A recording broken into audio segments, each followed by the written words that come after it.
Join us for the Palm Springs Air Museum's 25th Silver Anniversary celebration with your host, Joe Montaigne. Let's take a look back at 25 years of the Valley's top attraction. Plus, meet the vets that bravely answered that call to defend our freedom and rights. Follow some of the greatest legendary leaders of aviation and get an exclusive peek at our newest stealth bomber edition, the Lockheed F-117 Nighthawk. Plus, don't miss an all-star 25th tribute to the Air Museum. It's the Palm Springs Air Museum's 25th Silver Anniversary celebration. Hi, I'm Joe Montaigne, and welcome to the patriotic center of the Coachella Valley, the Palm Springs Air Museum. It was just 3 short years ago that I first visited the Air Museum, and I immediately fell in love with it. What started out on November 11th, 1996 as 2 hangars and 14 vintage warbirds, there are now over 70 vintage static and flying aircraft on property. A B-17 hangar, the General Ken Miles Korea and Vietnam hangar, as well as the Berger Foundation Science Center and classrooms, where STEM classes are taught to students. It's no wonder CNN Travel has rated the Palm Springs Air Museum among the top aviation museums in the world several years in a row. The museum is a testament to the ingenuity of American know-how and innovation. Its mission to preserve American history and these warbirds, to honor our veterans, and to educate future generations is of paramount importance now. 5 of my uncles survived World War II, and there's not a day that goes by that I don't think of them and thank them for their service. The continuity of the Palm Springs Air Museum is vital. For those who forget history are doomed to repeat it. There wouldn't be a Palm Springs Air Museum if it weren't for the pioneering vision of one man, our founder, Robert J. Pond, or Bob to his many friends. Bob was trained as a naval aviator and had a collection of warbirds. It was thanks to his support and his contacts in aviation that the museum was born. And there was a small group of guys hoping to build a small Palm Springs Air Museum. When Bob showed up, all of a sudden it happened. Because with Bob needing a place to put his airplanes here, it was just a natural fit. He just wanted people to be able to come into the plane. He didn't want to prevent them from touching the planes or things or anything like that. He wanted them to be able to touch the planes, to go inside the planes. He wanted the people to experience the planes. Phil Hickson was a co-founder with Bob Pond, and Hickson was a unique human being. Went to the Korean War, did very well in business. The fact that this museum operates on a business-like fashion is largely due to Hickson and his insistence upon fiscal responsibility. And he and Pond were quite the team. Pond was a little bit flamboyant, and Phil was a little bit more businesslike, and look what they created.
It's a great treasure trove. It's a treasure trove of history. It's a treasure trove of helping us all understand what went on in the past, so maybe we can make better decisions going into the future. The personal touch here at the museum is really what it's about. As you go around and you look at the little things and the little touches and the detail, you realize that this really speaks to where we were and where we're going as America. This is a Grumman Hellcat F6F-5. It's a very easy airplane to fly for pilots. They really enjoyed it. And this airplane here, in the 2-year period, shot down more than 5,000 enemy airplanes. But they had created about 305 aces, Hellcat aces. And the biggest ace was the David McCampbell, who had shot down 34 airplanes at the time. Highest scoring Navy ace. Right? This is the F-8F Bearcat. It was Navy's airplane to replace the Hellcat. And so they were hoping didn't see combat, but it was on a aircraft carrier. Air group was going to the Pacific when the war ended. This SBD Dauntless dive bomber. Call it the hero of Midway because this type of airplane sank 4 Japanese carriers in one day. 3 of them in 6 minutes, and the last one they had to chase and sink that one there too. Yeah, so.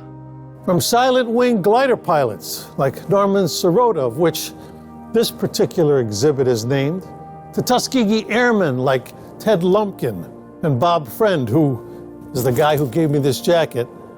These are the great men and women who stood on the doorsteps of history. The museum has the great opportunity to help others understand in the first person what happened in these events, put them in historical context, and then celebrate these masters of the air. I think glider pilots were unique in character. Their only mission was just to serve their country. They flew these planes without engines. There were no second chances. Once they went up, that was it. They were on their mission, and it was just to serve their country. The country was very patriotic, and being a glider pilot or a paratrooper, same thing, same motivation, and also very high mortality rate. Very patriotic thing to do. Norman was a very patriotic American. I like that business of courage of your heart, because that means everybody is starting from the same place. The Tuskegee Airmen experience illustrates that.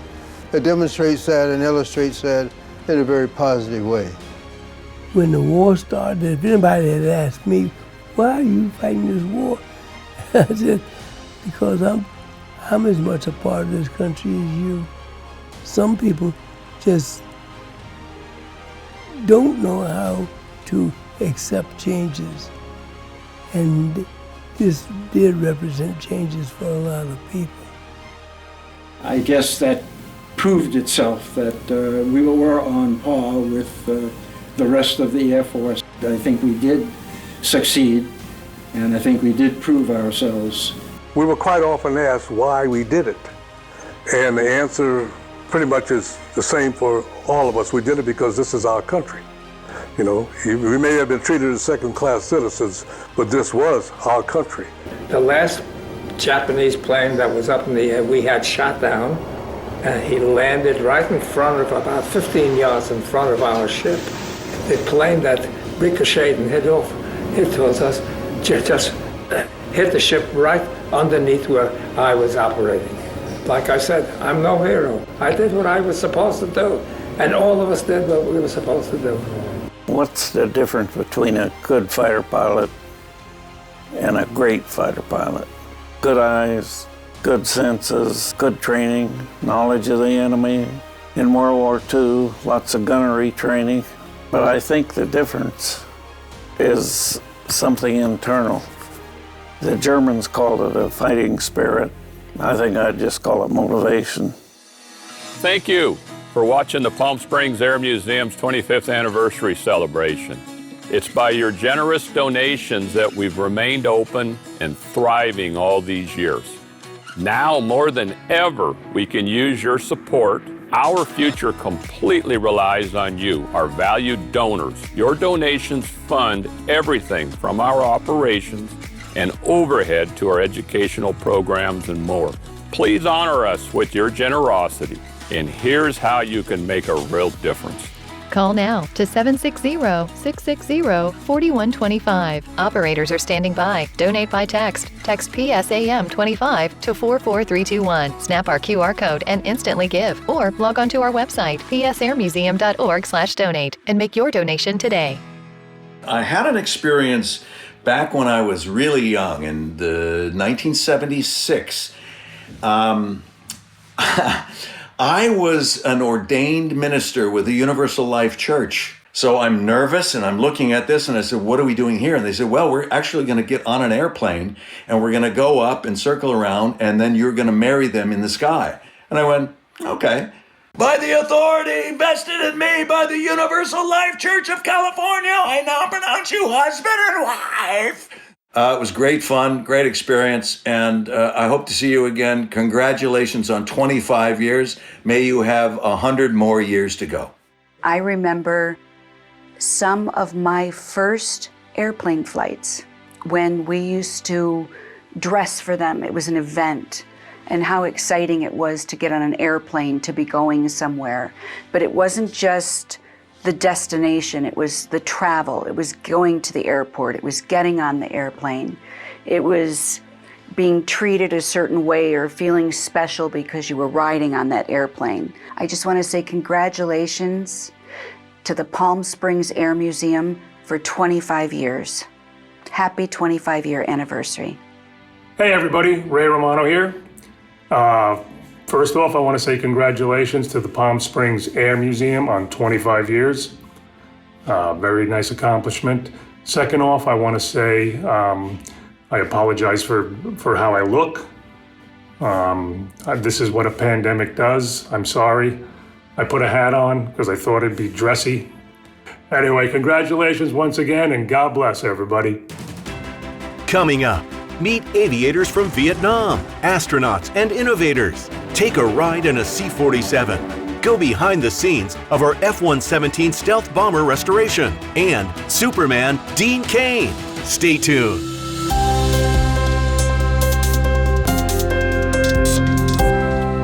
I'm here in the Major General Kenneth P. Miles hangar, honoring the courage of our Korean and Vietnam heroes and the planes they flew.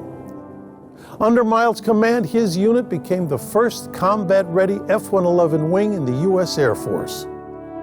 The Miles hangar features one of the largest collections of aircraft from Vietnam, Korean, and Cold Wars, including a presidential aviation exhibit.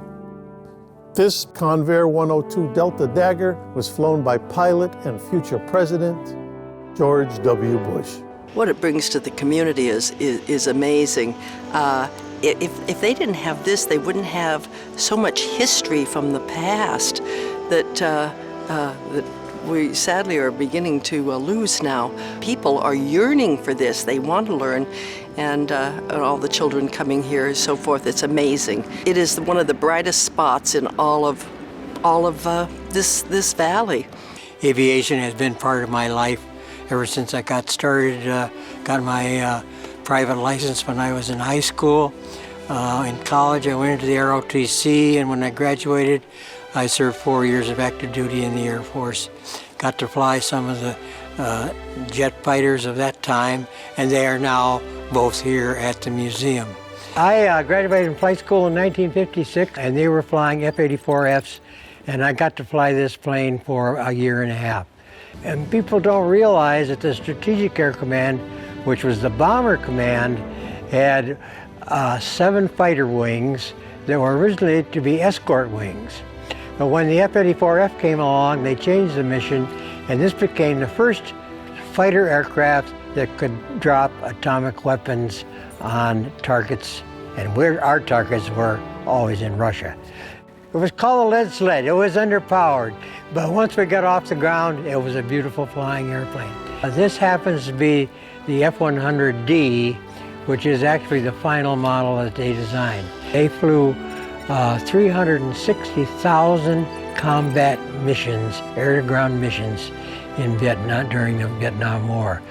It was there at the very beginning of the war, and they did the very last air-to-ground flights at the end of the war in '72. Growing up as a young boy, I knew my father worked at, of course, Lockheed and the Skunk Works, and I knew that he was doing some really super secret flights with very fast airplanes, but certainly had no idea that he was flying what was then and still is today the world's highest and fastest airplane, the SR-71 Blackbird. And in fact, it's interesting because Hollywood loves the Blackbird. If you notice all of the superheroes, X-Men, Deadpool, all these other recent Hollywood sci-fi movies, they always have them flying the SR-71 Blackbird. This is the Lockheed F-104 Starfighter. This was the first production fighter that achieved Mach 2. It was designed by Kelly Johnson of the famed Skunk Works, the same designer who also created and designed the SR-71 Blackbird, which is the highest and fastest airplane in the world. So he designed both the Mach 2 and Mach 3 airplane. And this airplane is the fastest. A lot of people don't realize this aircraft is the fastest aircraft here in the Palm Springs Air Museum. At one time it held, when it was early in its production, 3 world records: speed, rate of climb, and altitude. And for this airplane, as you can see, it's aerodynamic. It's very thin. It's got short, stubby wings, only 7 feet from wing root to wing tip. And so that makes this airplane extremely fast. And so as a result, a lot of people referred to it as the man in the missile. And some of the German pilots who later flew the airplane that was licensed to them from Lockheed called it the Widowmaker, because the airplane was very unforgiving. For me personally, 3 of the airplanes that I flew during my career are here. The T-33, the F-100, which I got checked out right after pilot training, and then we graduated into the F-105, which is bigger and delivered more weapons and was faster.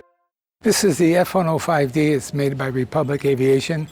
It's a very fast airplane that I flew in Vietnam. For a long time, it was the largest single-seat, single-engine airplane in the world.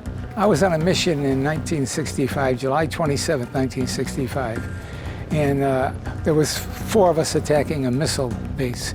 And it was the very first time in history that anybody was attacking a surface-to-air missile base. And it was a flak trap. They knew we were coming, and they had a bunch of guns there instead of the missiles, and we flew right into it. And coming off of it, I looked in the cockpit and I had a fire light on. The airplane was burning. My flight mates were telling me, "Frank, get out, it's on fire." One of them said, "You got 150 feet of flame behind you." But the airplane was flying. It was still responding. I lost all my instruments. I had to clean the airplane, blow everything off the airplane, and it was moving. It was still going. We were doing somewhere around 500 knots as we egressed from the Hanoi area straight west. And then all of a sudden, after about 7 or 8 minutes, it stopped responding to the controls, and I had to get out. And I didn't realize the noise level that I'd be living in the minute I blew that canopy, because the first motion is you lift the handles, the rejection handles, and the canopy blows. And for about 3 or 4 seconds, I was stunned at the racket and the loud, because the engine is right there. Finally, I went ahead and squeezed the triggers and ejected. I don't remember anything. I blacked out. The next thing I know, I was in my parachute. I didn't see the flight that I was in. I didn't see what happened to my airplane. So I must have been out for quite a while. I did everything I could to help myself get rescued in those 3 hours. It's not just a museum. It's a monument to those who go to battle, some of whom don't come home. The greatest generation, but also the Vietnam people. There's one thing I did that I'm proud of, is I opened this museum's arms to the Vietnam veterans. And we have their airplanes, and we have their stories. And they paid a real price, because they came home and got treated very poorly.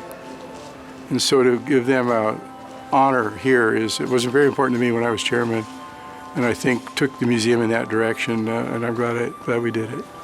But it's a monument. And every time you fly one of these airplanes, you're paying respect to people who are a lot braver than you and I, and went out and fought the just wars. There wasn't any question as to what to do. There weren't any real options. The only possible way of getting those 8 out of there was for me to go back in. I had only one on board. I think that's the code of the soldier. We are not going to leave them on the battlefield, regardless of what their condition may be. I had so few rounds left, the only thing I had left was armor piercing and white phosphorus. All my explosive rounds were gone. That's how many we had fired. I don't know how many we killed that night, but they were attacking and attacking and attacking. There were a lot of incoming rounds coming in, I mean, all over the place. Weapons firing, rounds coming in, exploding. They wanted to take that camp, I guarantee you. But it was also pivotal in the sense that I found out what it was like to be in battle, and to have all the support, air support. It was awesome. Is that too much too strong? We got tired of killing teenagers. And when do you stop and go home? In 1967, I came back. It was in October of 67. After this operation took place, and I was confronted in the San Francisco terminal by a young gentleman referred to as a hippie or whatever you want to call him at that time. And he tried to spit at me, but he didn't have any ammunition at the time. So I was in full uniform. I reached out and grabbed him by the shirt and the belt or the crotch, turned him upside down and stuffed him inside a trash container and walked into the bar to a great amount of applause and free drinks.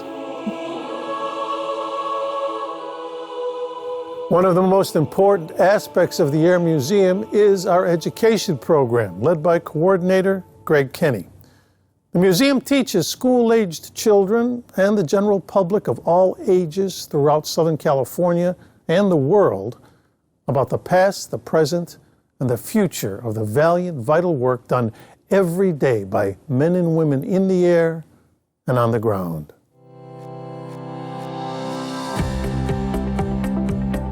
Here at the Palm Springs Air Museum, you get to interact with the aircraft. The artifacts themselves tell a story.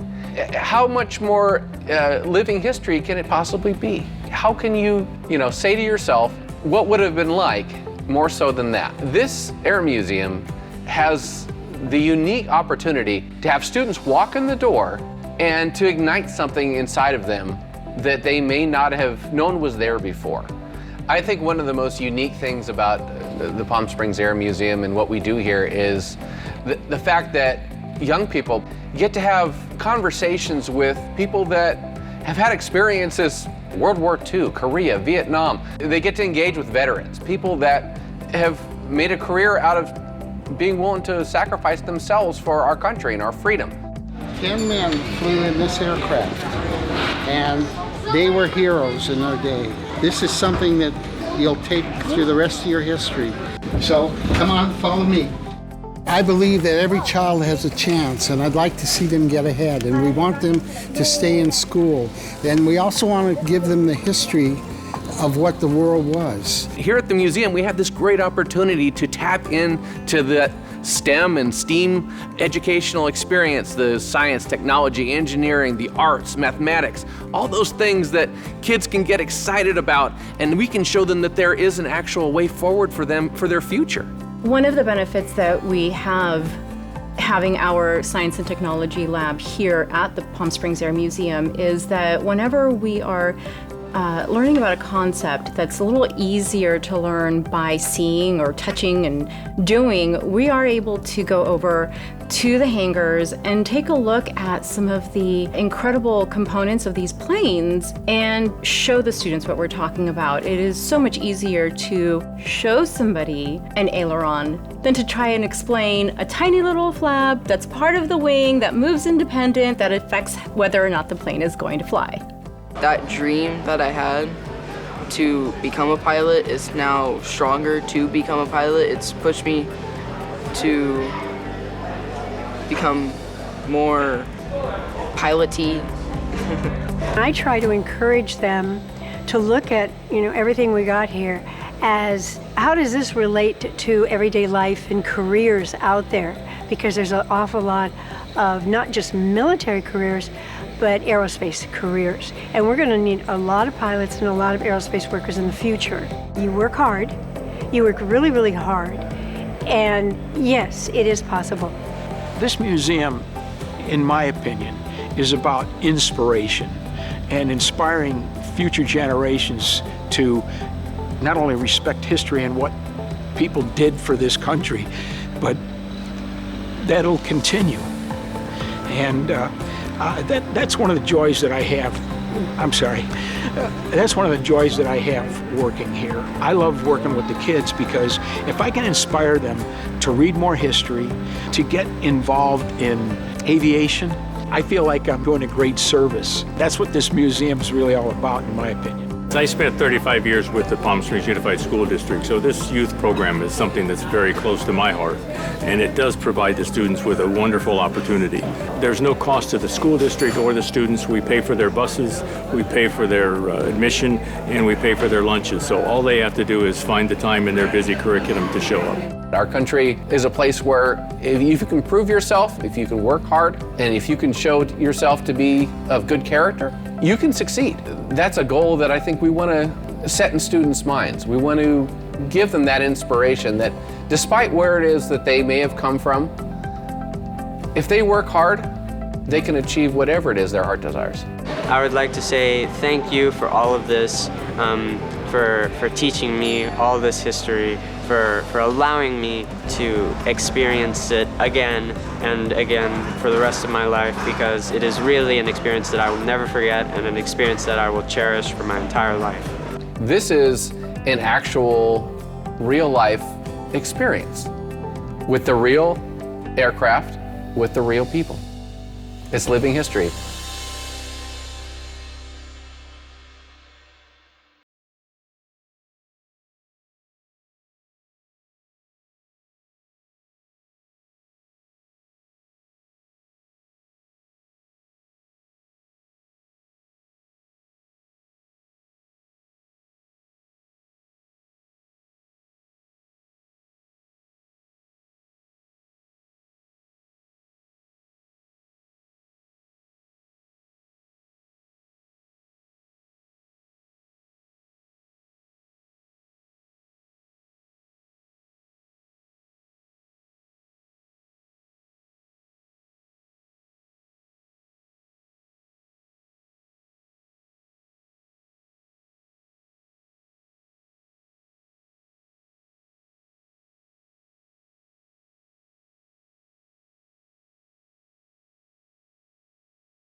And I'm asked this question all the time.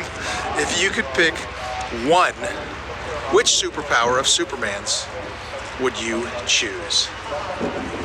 Well, my answer is always the same. The ability to fly. It puts the whole world within reach. Dennis Leary here, congratulating the Palm Springs Air Museum on 25 years. They need your help. They need some donations. And if you're interested in the history of aviation, which we all should be because it's part of what made this country great, then you should donate, please, to this great cause and this great museum. Hey folks, Guy Fieri here. Listen, we're celebrating 25 years. This is huge.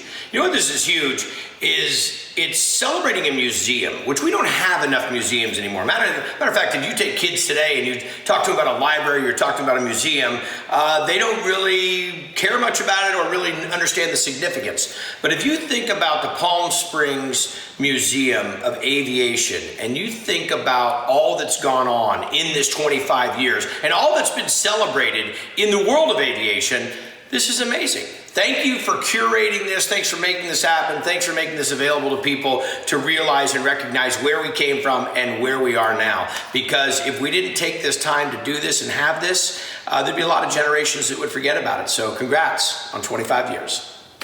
I love it here. I love flying. I love the history, not only of the United States, but of aviation. And I discovered a little while ago that one of my ancestors was very involved in the beginning of aviation. And I want to show you this plane over here. This is a very early model of the Blériot monoplane. This was the plane that was, Louis Blériot flew the English Channel in this. is the first man who flew the English Channel in 1909. So this model is about 110 years old, and it's particularly important to me because of this guy here. So if you can see the same plane here, and it's being flown not by Blériot, but by a fellow who was his mechanic, was one of the early guys to fly heavier than air in France, first guy to fly heavier than air in Spain. His name is Julien Mamet, and he was my second or third cousin. Hi, everybody. It's Robert Hayes. I just wanted to wish the Palm Springs Air Museum a happy 25th anniversary. I've got a lifelong association with aviation. My dad was a Marine Corps fighter pilot, and then I got my pilot's license and had Claire Walters be my examiner. She's got a long association with Palm Springs, the Powder Puff Derby, and as Ted Stryker, I'm sure I calmed the nerves of passengers the world over and made it much easier and enjoyable for them to fly comfortably, safely, knowing that everything was fine. They didn't have a thing to worry about. Anyway, I wanted to wish the Palm Springs Air Museum a happy 25th. And let's do everything we can to keep it going so they have another 25 years at least.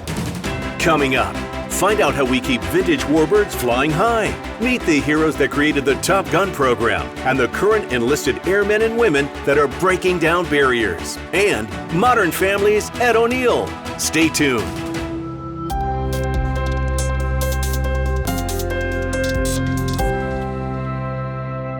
When they say this is the experience of a lifetime, they aren't kidding. This is a Douglas C-47 Skytrain from World War II, one of several aircraft that the Palm Springs Air Museum meticulously maintains in flying order. This C-47 was acquired by the museum in 2003 and continues to delight museum visitors as a flyable exhibit. What's Up, Doc, painted complete with original nose art and invasion stripes, is a flying tribute to the men and machines used to kick off D-Day.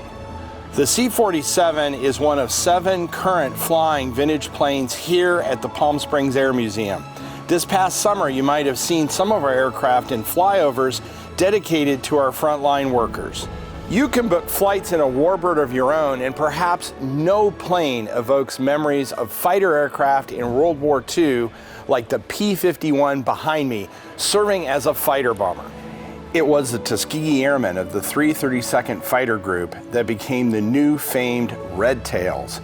Our P-51D Bunny pays homage to those brave men. Bunny is dedicated to Tuskegee Airman Lieutenant Colonel Bob Friend. Bunny was his airplane. My dad was a genuine American. It's the best way for me to put it. He loved this country. He would do anything for it. He was proud of the things that he accomplished. He was happy about telling people about the stories and telling everybody that it didn't matter if people told you you couldn't do it. He was always that person in the background telling you that you could. I believe that in and everybody that flew over there in Tuskegee really and truthfully felt equal to the job. And that's a big part of survival. You gotta go out and prove yourself. Not for race. I go out and I prove myself for me. Behind the scenes, the Air Museum has a complete restoration program that brings static and flyable planes back to their once glory. Currently under restoration is this PBY Catalina flying boat, which has seen action in the Aleutian Islands during World War II, donated by Howard and Harriet Bernstein. So Howard was really involved with the Air Museum almost from the beginning, first as a docent and then continuing on to the executive committee. He was a Navy pilot in the Pacific Theater during the war, and he loved the Navy, he really did. He bought 2 aircraft for the museum, of the type that he flew during the war, and when he placed the insignia of his squadron. And on the PBY here, he commissioned Stan Stokes to copy a photograph of me and put it on as nose art. The picture was taken in Acapulco, and I had this huge hat and this wonderful bikini. And of course, the bikini went by the way a long time ago, but I somehow couldn't get rid of the hat. So every so often I put it on and I pose with it, and it's kind of fun. So that's Harriet's chariot, my vehicle, which will fly again.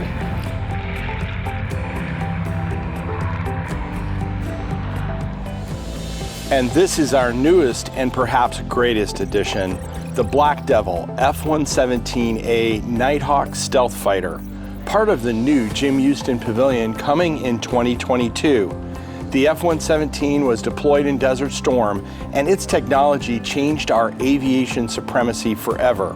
The Nighthawk is about a one-year renovation and supported much to the vision and dedication of the late Jim Houston and donors like you. You get to the point where they take you out to the hangar and open up the hangar door, and you walk in and look at this thing in the hangar. And I recall seeing it for the first time, and it almost takes your breath away, because it doesn't look like that Bearcat or that Corsair or that Hellcat over there or any of the jets. It looks like this movie prop. Right. There aren't seams on it, there aren't rivets, you can't see any of that because the RAM, the radar absorbent material coating, which covers the entire airframe, covers all of that stuff. And it's so weird to see something that appears to be a movie prop. And right. To make matters worse, it is so angular and unconventional with regard to its shape. So we walked around the airplane. I asked the instructor, I said, how long does it take before you walk out to the jet and just think of it as a jet, not some freaky thing? He said 6 months. And that's about right. Like Fred said, our F-117 Nighthawk saw action in Desert Storm, as did this next group of air vets, creating the famed Top Gun program, flying missions in Iran and Iraq, and taking us to the moon and back. It was just like drinking out of a fire hose for a while. And then we started seeing it come together. We at least have a shot at making the changes we all believe. And it's going to be a collective effort. If they accept the changes and is successful, then it's worth doing. What a rare opportunity. It's a little scary till you get going, but these guys, all of them, the original 8, were bigger than life. In Desert Storm, we were so successful it looked easy, but it really wasn't. Our biggest threat initially was the Iraqi Air Force. They had first-line fighters, and they were very deadly. So what we did is we took the heart out of the Iraqi Air Force fighter force. We cut off their ground control, so they were blundering around in the night, and then we stuffed missiles right down the interceptors as they came airborne.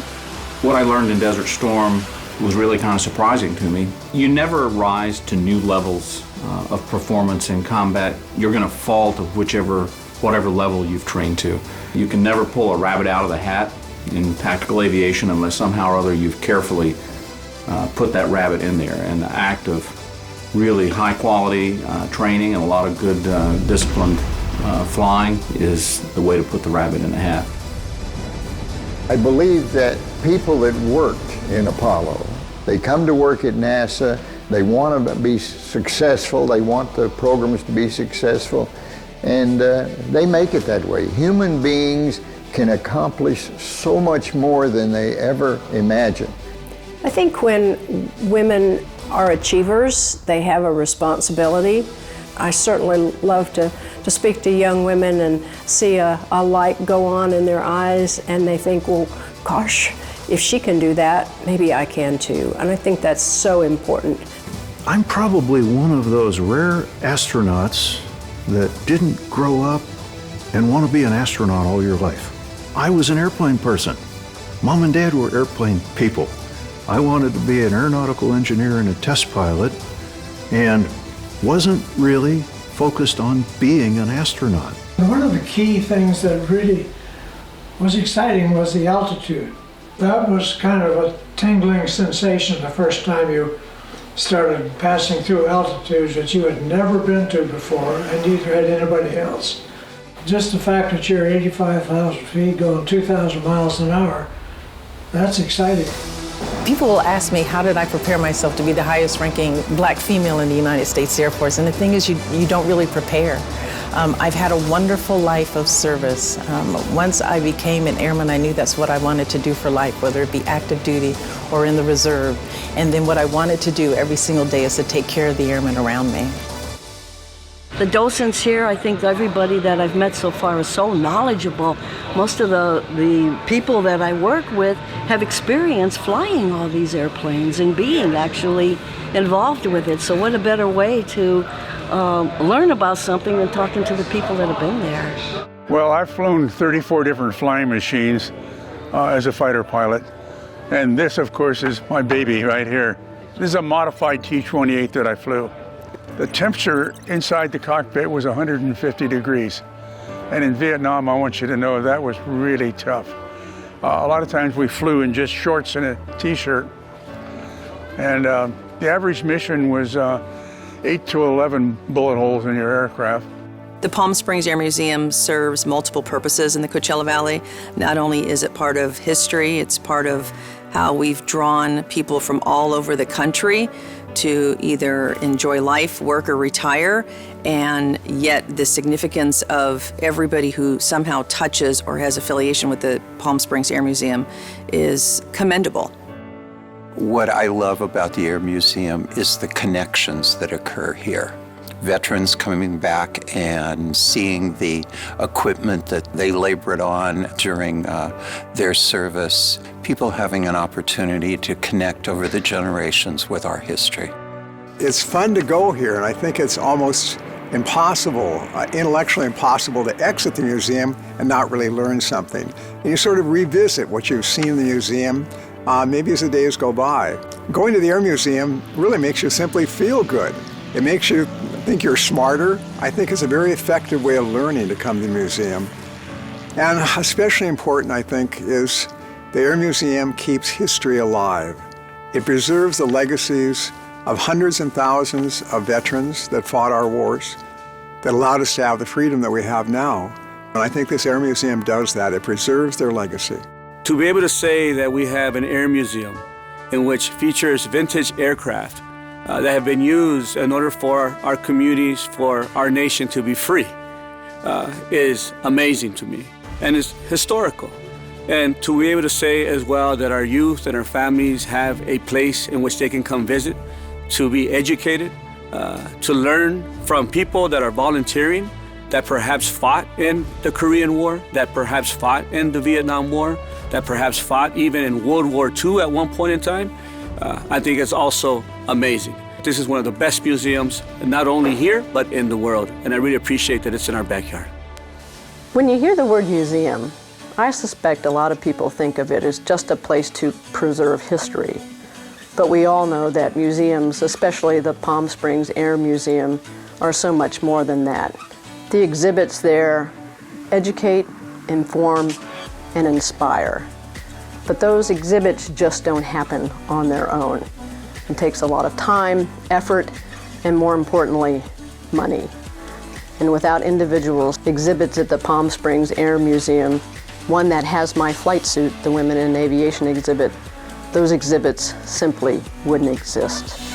Call now to 760-660-4125. Operators are standing by. Donate by text. Text PSAM25 to 44321. Snap our QR code and instantly give. Or log on to our website, psairmuseum.org/donate, and make your donation today. Hello, my name is Paget Brewster. Joe Montana asked me to tell you what my favorite flight was.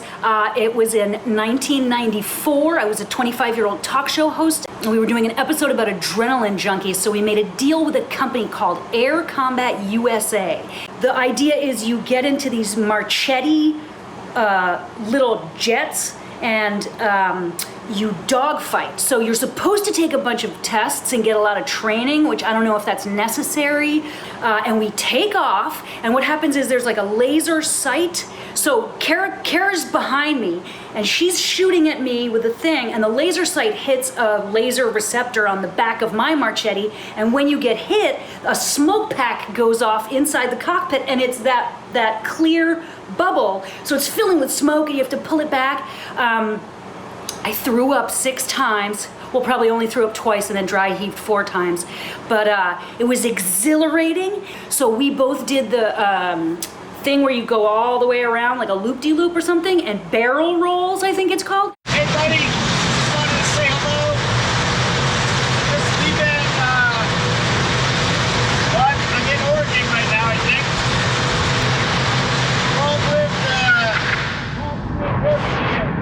So I remember I was terrified and got on the plane with the team and sat a window seat on the left side of the plane. It was a prop jet. And we took off and everything was cool. And it was a beautiful fall day. The only problem, the kid sitting next to me on the aisle was a guy by the name of Gene Farrow. And Gene went about, I don't know, 315 pounds. I was concerned about that weight. And then there was an announcement from one of the pilots, and he said, if you look off to the right side of the plane, we're going to be passing over the Ohio State football stadium, and you're going to get a good look at it. And everybody started running over there from, the left side to the right and looking out the window. And Gene started to get up to go over, and I remember grabbing him around the neck with more strength than I ever possessed and said, Gene, you're not going anywhere. You're going to make the plane flip over.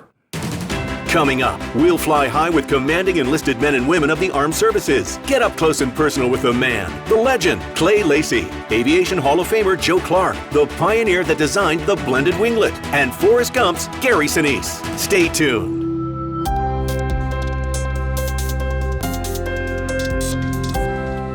Behind every notable achievement is a dreamer of great dreams, the men and women who make the world a better place than when they found it. They may come from different places and have different stories, but they shared common hopes and one very American dream. The Air Force core values are integrity first, service before self, and excellence in all we do. They are fundamental to who we are as a service. I have countless examples how airmen personify integrity first each and every day. Through our integrity and mutual trust, we're able to be successful in combat. My duty to uphold is the standard at which America has come to expect of its military. We're the greatest military in the world, but you don't get to stay like that without working day in and day out to stay that way. Every single time you get in that aircraft, you need to be striving for perfection. Read aviation history. Know your roots, know what's in your DNA, know what defined you, so that you understand what the fighter spirit is about and that you never let that die. Stay passionate, stay hungry, stay motivated to teach others, and never let those original ideas that formed the basis of naval aviation ever go away. Because again, no matter how much technology changes, the people will always remain those same, just talented and dedicated individuals who make all this work. At the end of the day, they say, the perfect flight doesn't exist, and it's very true. You always make small mistakes, and I think being able to move past those so that it doesn't train wreck the rest of the event is what's gotten me here. And then, as my mom always says, don't borrow trouble. So I know that I might have a big event in the future, but I'm just gonna focus on the flight ahead of me, and then that has, I think, helped me kind of stay focused. I joined an army that didn't care what I looked like. It didn't care what I worshiped. My dog tag did not say, oh, negative Democrat. You know, there's no battalion of airborne Republicans, right? We're one team. You're willing to be there with me. You're my brother. Let's go get them. We just want to do our job. We want to come home. We want to live in peace and security, and the military is ready to defend that and protect that. These are volunteers that are doing it, and we're far superior than anything we're up against, but attention needs to be paid to that. Military test pilot, air race champion, private plane innovator, aviator Clay Lacy is the world's most experienced operator of private jets. This Learjet on display here at the Palm Springs Air Museum is Clay Lacy's personal jet. It was retired and put on display with over 18,000 hours of flight time and 90% of Hollywood's famed celebrities as past passengers. Now here's Lacy, along with aviation pioneer Joe Clark, the man that developed the famed blended winglets found on most every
So what's a 25th anniversary without some special friends to celebrate with? So here are some faces you might know that want to wish the Air Museum congratulations on reaching such a prestigious milestone. I'm so glad that the Palm Springs Aviation Museum, the Air Museum there, is preserving this history for all of us to enjoy. And I send many congratulations on 25 years to the Palm Springs Air Museum. God bless you. Thank you. And God bless America. I would like to thank everybody at Palm Springs and congratulate them for preserving a magnificent American and world heritage of aviation. Congratulations on 25 years. And please support the Air Museum of Palm Springs. They are celebrating their 25th anniversary. Congratulations to the Palm Springs Air Museum on 25 years. And here's to 25 more. Hi everybody, Frankie Avalon here, and I understand now you're celebrating your 25th anniversary. May I say to you, enjoy 5 more years, 30 years, 50 years, 100 years, okay? Thanks so much and God bless. Congratulations to the Palm Springs Air Museum on 25 wonderful years. And here's a toast to the next 25 years. Cheers. Congratulations on 25 years, Palm Springs Air Museum. I love Palm Springs. I love flight in general, although I am reverent and it scares me a little bit. However, I think it's an amazing thing to celebrate, and the people and things that make it happen, mostly the people that make the things make it happen. And I would like to congratulate the Palm Springs Air Museum for 25 years. Whew. I talk too much. I want to wish the best of luck to the Palm Springs Air Museum. And yeah, hope you raise a